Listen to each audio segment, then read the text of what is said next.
All Gujarat federation of tax consultants તેમજ income tax બાર એસોસિએશનના સંયુક્ત ઉપક્રમે આયોજિત 6મી અને 7મી માર્ચ 2026ના રોજ યોજાયેલ 2 દિવસીય ટેક્સ કોન્ક્લેવ 2026નું આજે ભવ્ય ઉદ્ઘાટન કરવામાં આવ્યું છે।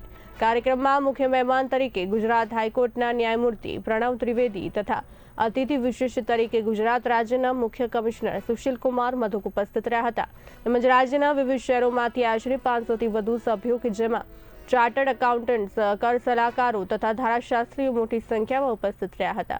કાર્યક્રમ દરમિયાન મુખ્ય અતિથિઓએ તેમના સંબોધનમાં આવકવેરા અધિનિયમ તથા જીએસટી કાયદાની જટિલતાનું તલસ્પર્શી વિશ્લેષણ રજૂ કર્યું। સાથે જ આજના ટેકનોલોજીના યુગમાં વધતા જતા આર્ટિફિશિયલ ઇન્ટેલિજન્સ એટલે કે એઆઈના ઉપયોગ અંગે યુવા વર્ગે કેવી રીતે સાવચેત રહેવું જોઈએ તે બાબતે વિશેષ ભાર મૂક્યો હતો। હું ધ્રુવેન શાહ છું, પૂર્વ પ્રમુખ ઓલ ગુજરાત ફેડરેશન અને ઇન્કમ ટેક્સ બાર એસોસિએશન। આજની ટેક્સ કોન્ક્લેવની 7મી શ્રેણી, જેમાં ગુજરાત રાજ્યના વિવિધ શહેરોમાંથી આશરે 500 પાર્ટિસિપન્ટ્સની ઝળહળતી સફળતા પ્રાપ્ત કરી છે।